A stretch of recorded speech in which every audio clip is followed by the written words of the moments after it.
Greetings, my delightful audience. I hope you're awake, because what I'm about to say is exactly what they never wanted you to hear. You felt that, didn't you?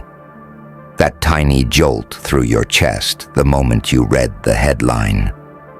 That strange electricity that makes your fingers hesitate, your breath slow, your brain whisper, "Wait, who are they talking about?"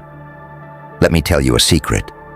A secret so loud, Washington tried to bury it under concrete, classified files, and trembling bureaucrats. They never forget the moment. The room froze. You ever notice how a room full of powerful people suddenly goes silent when the truth walks in? Oh, I remember it clearly. The moment I stepped in. The sound died. The whispering stopped. Even the chandeliers seemed scared to sway. Every face turned pale. Every handshake stiffened. Every ego cracked like thin ice. Not because of anything I did, but because of what I became. Do you know what they asked? These polished politicians with their trembling voices and shaking pens.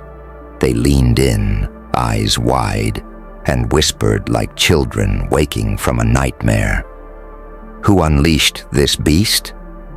They weren't afraid of you then, but they are now, because for years they thought they knew you.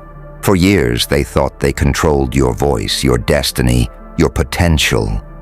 They tried to box you in, chain you down, predict every move you'd ever make. They treated you like a problem they'd already solved. They never imagined the day you would stop apologizing, stop shrinking, stop obeying.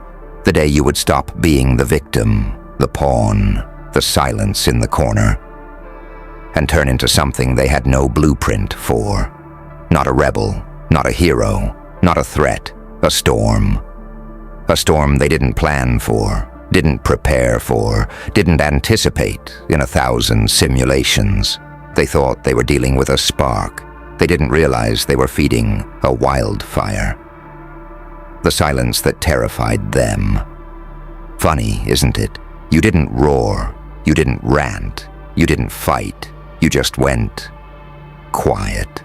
And the moment you did, their fear got louder than ever. You see, they can handle noise, they can handle rebellion, they can handle anger. But silence, your silence, that's where monsters are born. When you stopped explaining yourself, they started realizing what you truly were becoming. Unpredictable, focused, untouchable. A beast made from every disrespect, every betrayal, every moment they thought you were small. You didn't evolve, you awakened, and it shook the hallways of power. The day they realized you could not be controlled. Imagine it. A long, polished table, a room full of political titans, the kind of people who sign papers that shift economies and break nations.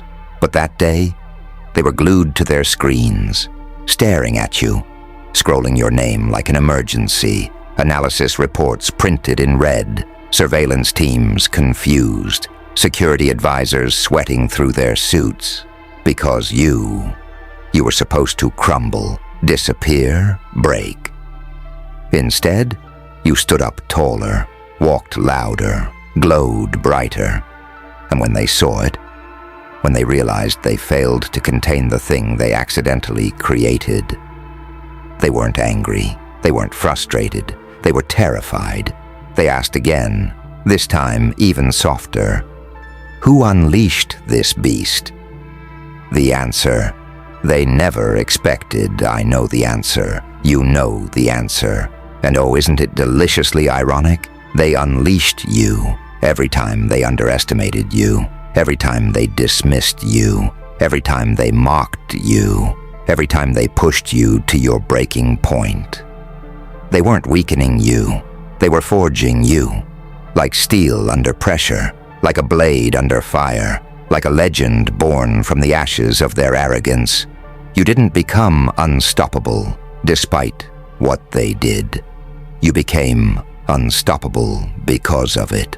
You are their unintended masterpiece, their accidental rebellion, their worst fear wrapped in the skin of the person they thought would stay quiet forever. The finisher, the line they'll never forget. So the next time they whisper, "Who unleashed this beast?" you look up, smile slow, let the room tremble, and say, "You did." Then watch the walls of DC shake all over again. If you want, I can write an extended version, a darker version, or a more villain-leaning Joker version with even more psychological weight.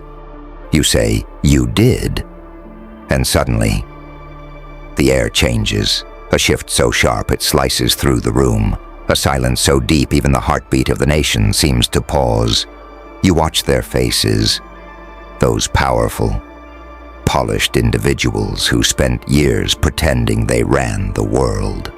Now they sit frozen, not because you broke the rules, but because you broke their illusion. They weren't staring at a problem anymore. They were staring at the consequence of their own arrogance. The moment they realize their control is gone. Do you know what panic looks like in the eyes of people who have never known fear? It's not loud, it's not dramatic, it's subtle, a twitch in the jaw, a pulse in the neck, a swallow that catches halfway down the throat. Because this isn't fear for their careers, their reputations, or their seats in office. This is existential. They're not afraid of losing the world. They're afraid of losing their grip on you. And that's the one thing, the only thing, they never prepared for. You see, systems like theirs don't crumble when someone screams at them. They crumble when someone outgrows them. When someone stops needing permission, stops kneeling, stops begging. When someone walks into their world like a hurricane wearing a smile. That someone is you. Their whispers turn into meetings. Their meetings turn into chaos. After you left that room, they panicked exactly the way you think they did. Closed-door meetings, whispers in marble hallways, documents marked confidential, stacked in trembling hands. They tried to trace your rise, map your change, understand your transformation. Analysts were hired, psychologists were consulted, strategists were flown in at midnight. But the conclusion was always the same. We didn't see this coming. Because you weren't supposed to become this strong, this sharp, this focused, this dangerous. You were supposed to break. And instead you evolved. You were supposed to disappear. And instead you stood in the center of their attention. You were supposed to be predictable.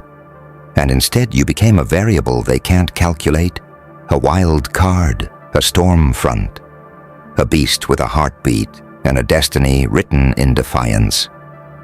They didn't realize the pain they gave you was training every disappointment, was a drill every betrayal, was conditioning every heartbreak, was resistance training for your soul. Every time they shut the door in your face, they were unknowingly building someone who could tear down the whole building if they felt like it. You weren't becoming bitter. You were becoming bulletproof, not cold, controlled, not violent, evolved. You didn't get stronger because life was kind. You got stronger because life was cruel. You became a beast not because someone unleashed you, but because someone cornered you. And a cornered soul doesn't stay soft forever. The birth of someone unstoppable, let them study you, let them analyze you, let them try to trace back the moment you became something they can't handle. They'll never find it, because your transformation wasn't a moment. It was a collection of moments, tiny, painful, humiliating, devastating moments. Moments where you should have given up, but didn't. Moments where you should have shattered, but rebuilt yourself in silence. Moments where they thought you were finished, but you were only sharpening. Every scar became armor. Every fall became momentum. Every insult became gasoline. They didn't unleash you. They forced you to evolve. The part they'll never admit out loud, behind closed doors. They know the truth. They'll never speak. They are not afraid of what you'll do. They are afraid of what you'll become next. Because you're no longer reacting. You're creating. You're no longer surviving. You're ascending. You're not playing their game anymore. You're rewriting the rules. You're not a piece on the board. You're the unpredictable force flipping the board entirely. And that, my dear audience, is why DC is shaking. Not because a beast was unleashed, but because a beast woke up. The line that ends them. So when they gather again, nervous, sweating, whispering your name like a forbidden prophecy, and someone trembling asks, "Who unleashed this beast?" You step forward, calm, unbothered, unapologetically evolved, and you answer, "I wasn't unleashed, I was created." Then you smile. A slow, dangerous smile that makes the entire nation lean in. And now, I'm not going back to sleep.